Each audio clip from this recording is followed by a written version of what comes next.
ஆமாம். இந்த வீடியோ மூலமாக நாங்கள் ஒரு புதிய விடயம் தற்போது பேசப்பட்டு வருகின்ற ஒரு விடயத்தை பார்க்க இருக்கின்றோம். அதாவது ஜனாதிபதியினுடைய பதவிக்காலம் 5 வருடங்களா 6 வருடங்களா என்பது தற்போது பேசப்பட்டு வருகின்ற விடயம். இந்த 19ஆம் திருத்தம் கொண்டு வரப்படுவதற்கு முன்னர் இருந்த நிலைமையை பார்ப்போமாக இருந்தால் பாராளுமன்றமும் சரி, ஜனாதிபதியும் சரி, அவருடைய பதவிக்காலம் அல்லது பாராளுமன்றத்தின் ஆயுட்காலம் 6 ஆண்டுகளாக இருந்தது.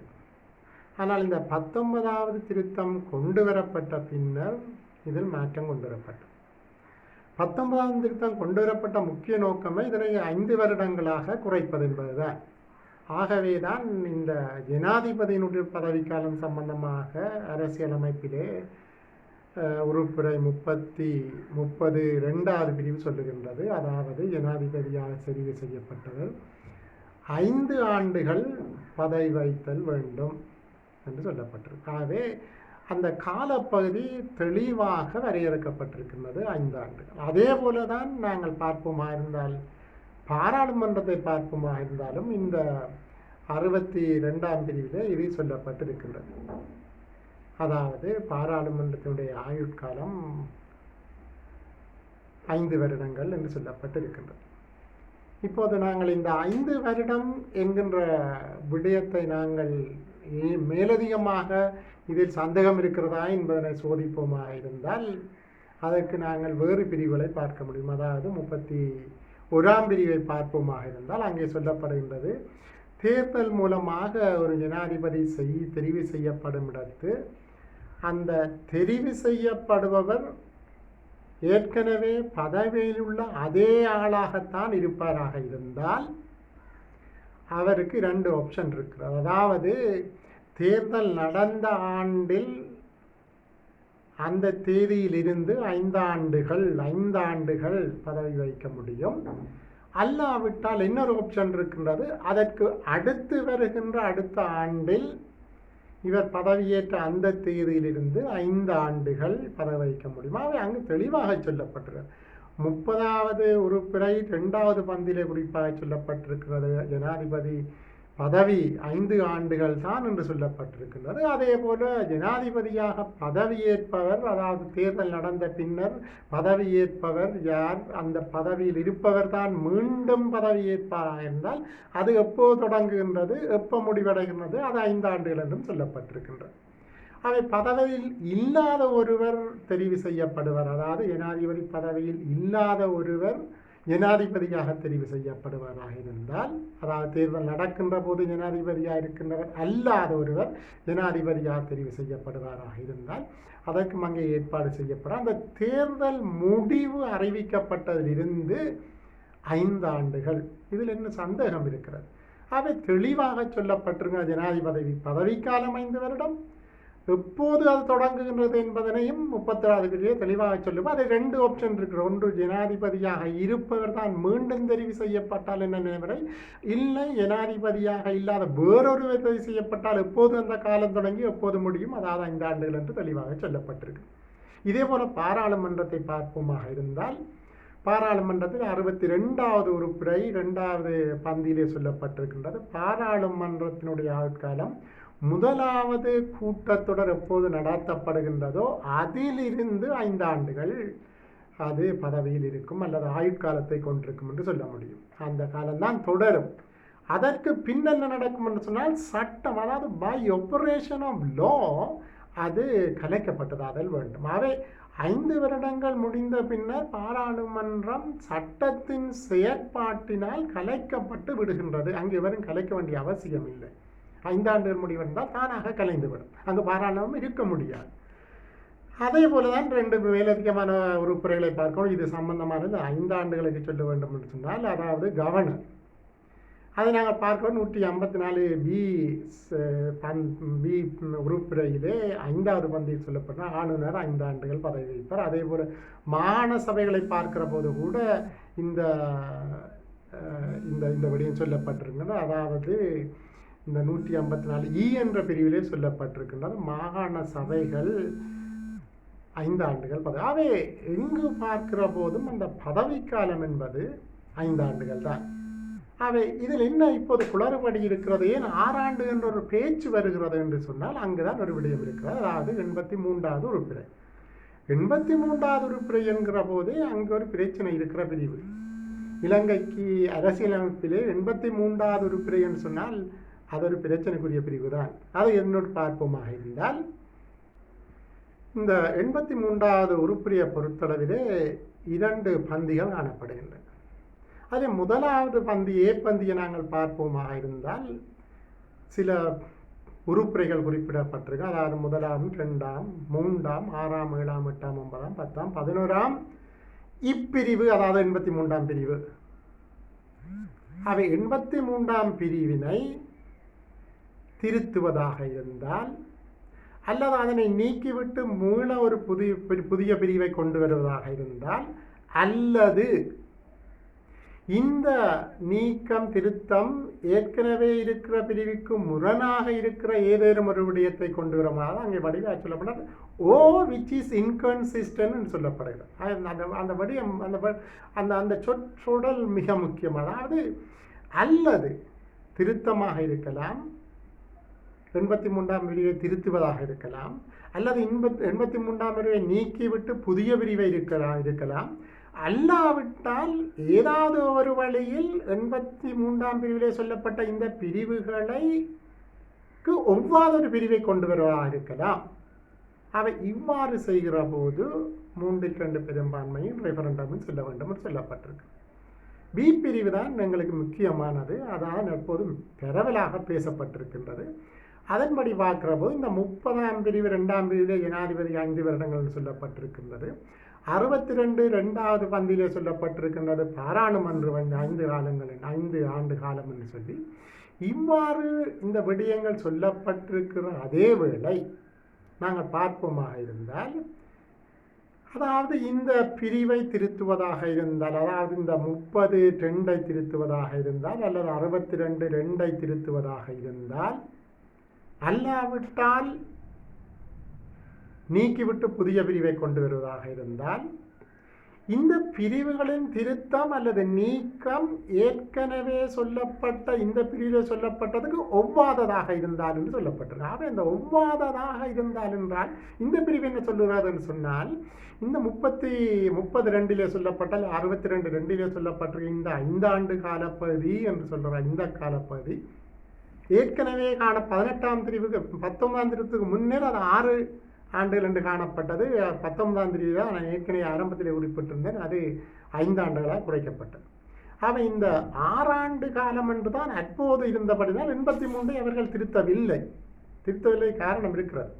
ஏனென்று சொன்னால் இவ்வாறு முரணாக, அதாவது இந்த அங்கே செக்ஷன் சொல்லுகிறது என்று சொன்னால், அதாவது இந்த ஆகக்கூடியது 6 வருடங்களுக்கு மேற்பட்டதாக இந்த காலங்களை நீடிப்பதாக இருந்தால், அதாவது இந்த 32 பிரிவாக இருக்கலாம், அல்லது 60, அதாவது சாதாரணமாக சொல்லுவா ஜனாதிபதியின் பதவிக்காலமாக இருக்கலாம், அல்லது பாராளுமன்றத்தின் பதவிக்காலம், அது 6 ஆண்டுகளுக்கு மேற்பட்டதாக செய்யப்பட இருக்கின்ற ஏதாவது திருத்தம் அல்லது மாற்றம் அல்லது அதுக்கு முரணான ஏதேனும் விடயம் ஆனபடியால் இங்கே தெளிவாக சொல்லப்படுகிறது, அந்த 6 ஆண்டு காலத்துக்கு மேலே செல்வதாக இருந்தால் ரெஃபரண்டம் எடுக்க வேண்டும், 3/2 பெரும்பான்மை பாராளுமன்றத்தில் எடுக்க வேண்டும் என்று சொல்லப்பட்டிருக்கு. அவை அப்போது என்ன நடந்திருக்கிறது, 6 ஆண்டு காலத்தை 5 ஆண்டு காலமாக குறைத்திருக்கிறார்கள். அவை இந்த பிரிவை திருத்த வேண்டிய பிரிவு அல்ல, திருத்த வேண்டிய அவசியம் இல்லை. ஏனென்று சொன்னால் அங்கே 6 ஆண்டு காலப்பகுதி என்று சொல்லப்பட்டதுக்கு மேற்பட்டதாக செல்வதாக இருந்தால் இந்த பிரிவை திருத்த வேண்டும். அவை இது 6 ஆண்டுக்கு உட்பட்டதாக குறைந்து வருவதனால் இதனை திருத்த வேண்டிய அவசியம் இல்லை. ஏனென்று சொன்னால் அங்கே இன்னொரு விடயம், முக்கியமான அந்த சொற்றொடர் முக்கியம். அங்கே சொல்லப்படுகின்ற வாக்கியம், அந்த ஃப்ரேஸ் மிக முக்கியமானது. அங்கே சொல்லப்படுவது சொன்னால், நான் முதலில் ஏ பிரிவை சொன்னேன், திருத்தம் அல்லது நீக்கம் அல்லது நீக்கிவிட்டு புதிய பிரிவிடுதல் அல்லது இந்த பிரிவுகளுக்கு முரணாக, 53க்கு உட்பட முரணாக ஏதாவது கொண்டு விடுதல், திருத்தங்களை கொண்டு வருதல். ஆனால் பி பிரிவு அவ்வாறு சொல்லவில்லை. அங்கேதான் மிக முக்கியமான விடயம். இந்த 32(2) அல்லது 30(2) அல்லது 62(2) இந்த பிரிவில் சொல்லப்பட்ட இந்த 6 ஆண்டு காலம், அது 19 முன்னே அந்த 6 ஆண்டு காலங்களை மேற்பட நீடிக்கின்ற அல்லது அதற்கு அந்த 6 ஆண்டு காலம் என்பதற்கு மேற்பட நீடித்தால்தான் அங்கே முரண்பாடு வரும். மேற்பட குறைத்தால் அங்கே முரண்பாடு இல்லை. அப்போ அங்கே 2 விடயம். ஒன்று, திருத்தத்தை பிரச்சனை இல்லை. 30(2) நாங்கள் 5 ஆண்டோ 4 ஆண்டாக திருத்துகிற போது அங்கே ஒரு பிணக்கு இல்லை. ஏனென்று சொன்னால் அங்கே தெளிவாக சொல்லப்பட்டிருக்கிறது, மேற்பட்டால்தான் நீங்கள் செல்ல வேண்டும். மேற்படுகின்ற, அதாவது 6 ஆண்டுகளுக்கு மேற்பட்டு அல்ல நீடிக்கின்ற ஒரு திருத்தம் கொண்டு வரப்படுமாக இருந்தால் அது பாராளுமன்றத்தில் சமூகம் அளிக்காதோர் உட்பட 3/2 பெரும்பான்மையும் மக்கள் தீர்ப்பில் சாதகமான முடிவும் பெறப்பட வேண்டும் என்று சொல்லப்பட்டது. ஆகவே அந்த நேரத்தில் நடந்ததுன்னு சொன்னால் இங்கே 6 ஆண்டு இருக்கக்கூடியதாக அவர்கள் 5 ஆண்டு, ஏற்கனவே பாராளுமன்ற ஆய்வு காலமும் ஜனாதிபதியின் காலமும் 6 ஆண்டாக இருந்தது, அதனை 5 ஆண்டாக குறைத்திருக்கிறார்கள். ஆகவே இதனை திருத்த வேண்டிய அவசியம் இல்லை. 83(2) திருத்த வேண்டிய அவசியம் இல்லை. இதுக்கு ஒவ்வாததொன்று அல்ல அது. ஏன் 83(2) பி பிரிவு என்ன சொல்லுகிறது என்று சொன்னால் 6 ஆண்டுகளுக்கு மேற்பட்டால்தான் அது இந்த 83க்கு முரணானது. ஆகவே 6 ஆண்டுக்கு உட்பட்டபடியினாலே அது 83ஐ பாதிக்கவில்லை. ஆகவே தான் திருத்தவில்லை. அது தற்போது ஊடகங்கள் சொல்லுவது போல அது தவறாகவோ அல்லது ஓவர்சைட்டாக விடப்பட்ட ஒரு விடயம் அல்ல. அது நன்கு